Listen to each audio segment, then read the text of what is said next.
A very warm welcome. This is Made in the Moment, chilling with, and on today's episode, we're chilling with Mzimkhulu Nduna. He is the founder and MD of Nawepo Consulting, and he's here to tell us all about it.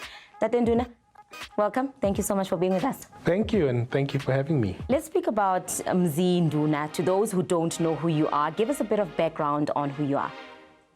Well, I'm not sure how far to take it, but I've been in Pretoria all my life, studied in Pretoria, started off working in Pretoria, and then I decided to come try out companies in Joburg, specifically in the engineering field. And after a while, I decided it's time to go take a dive and see what's out there. And yeah. And in taking a dive, you went the entrepreneurship route. Correct, yes. What sparked that entrepreneurial spirit in you? Look, I think it's always been there. I think it's always been something that I was working towards.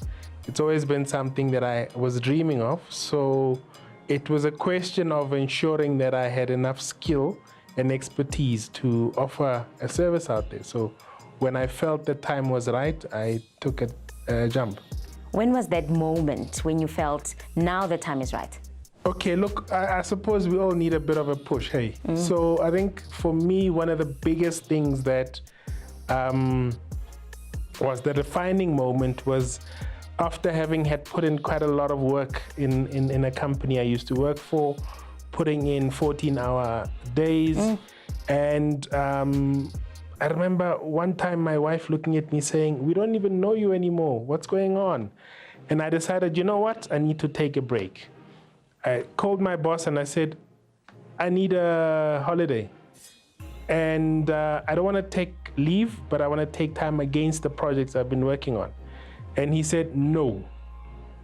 And I think that was the time when I realized, you know, the effort I put in is not necessarily well received and well appreciated.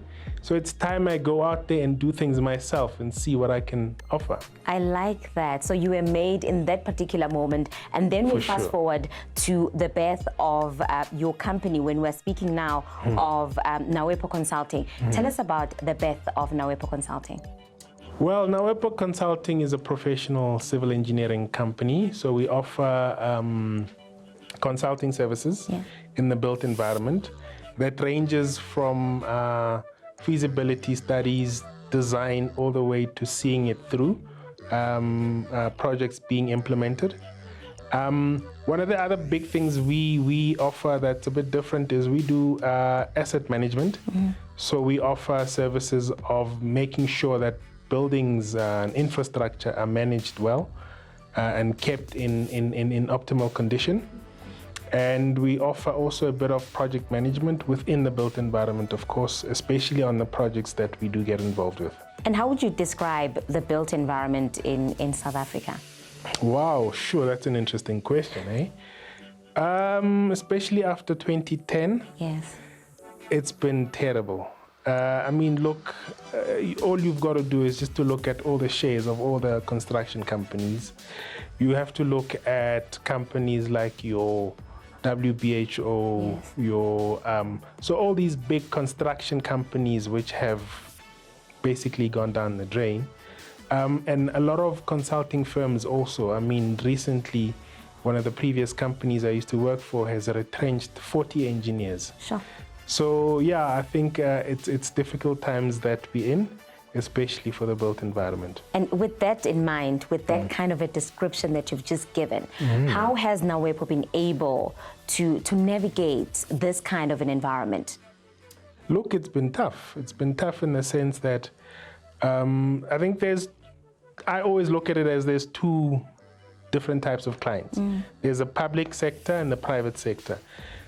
Public sector is looking at the different tiers of government. So that's the side where things have been dry, so to speak. And largely because infrastructure spend has been quite low.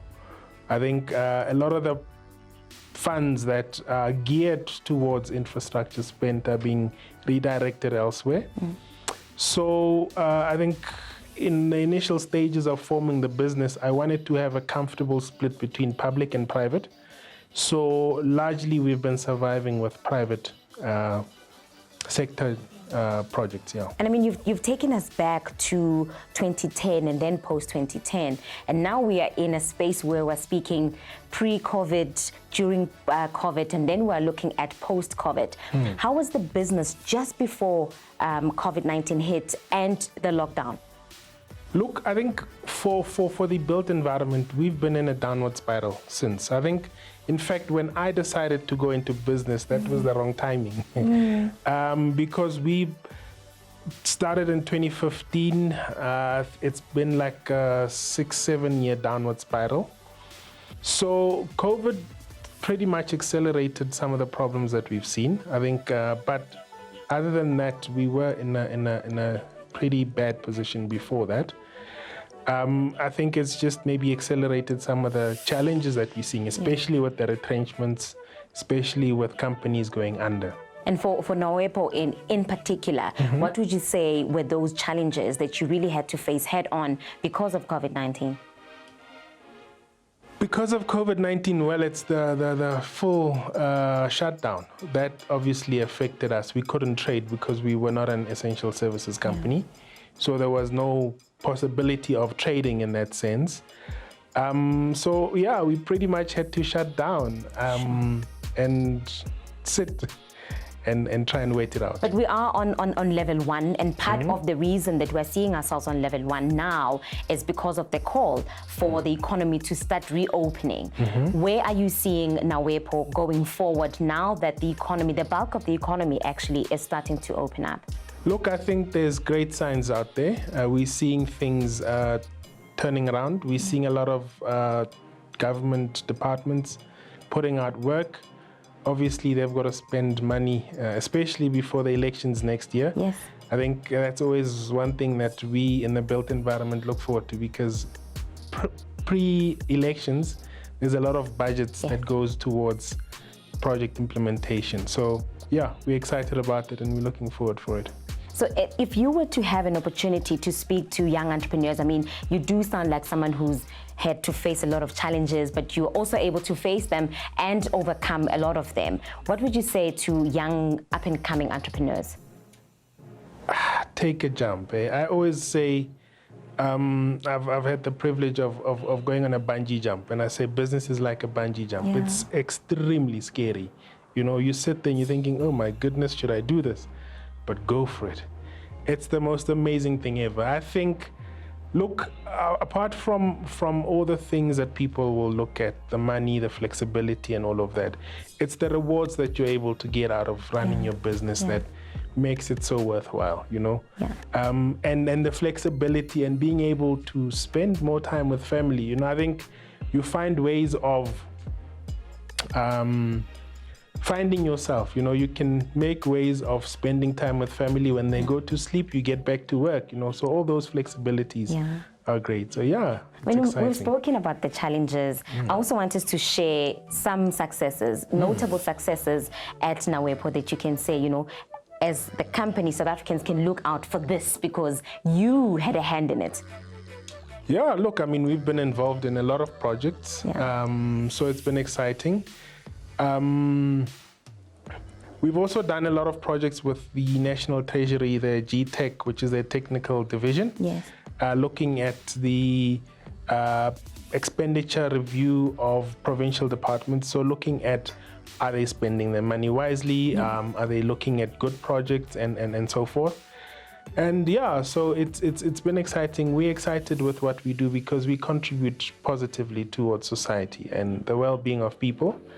One of our highlights and things that we look forward to is in getting involved with the housing sector, because that's people's dignity and people's livelihoods. So yeah, we're excited that I really like that, because like you're saying, it has a lot to do with people's dignity. And we know that when it comes to housing in South Africa, that is a big issue. And there's a lot of backlogs everywhere where you look. So really, really great to hear that you're a part of that. Let's speak about having to adapt and then adjust your business model, particularly when financial crises like COVID-19 hits, you know, in the short, in the medium, and then probably in the long term.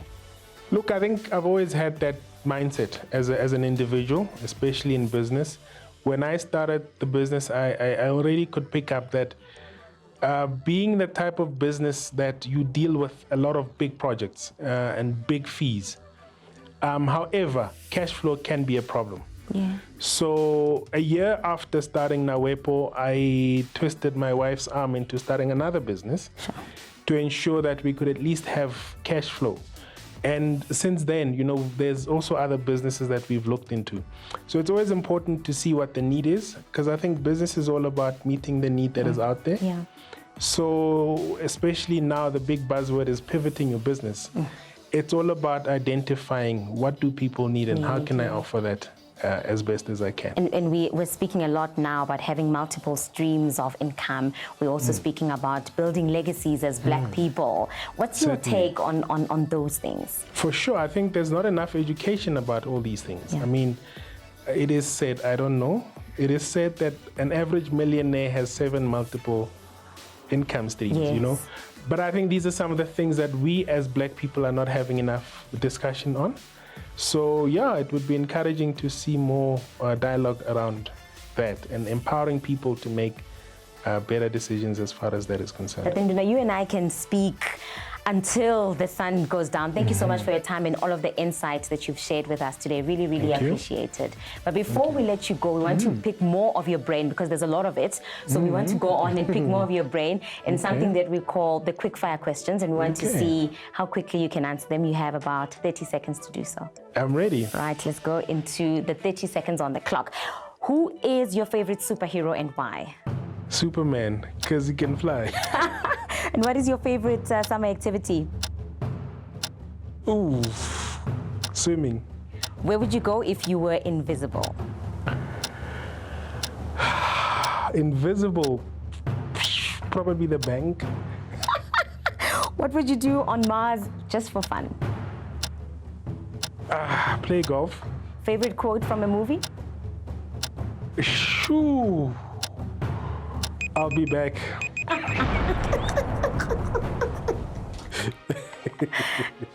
And you were able to answer 3 questions in 30 seconds. Thank you so much for your time. Is that good or bad? Or? Someone had answered 5 questions. Oh, There's someone who no. answered 5, so that's fine. Okay. Thank you so much for your time. Thank Really you. appreciate it. Zinduna joining us here on Made in the Moment, Chilling With. Let's also remind you that today's episode was proudly brought to you by Asha. Remember, you can find them on ladyasha.com, and 1 menstrual cup will set you back 199 Rand only. Thank you so much for joining us. Until next time, goodbye.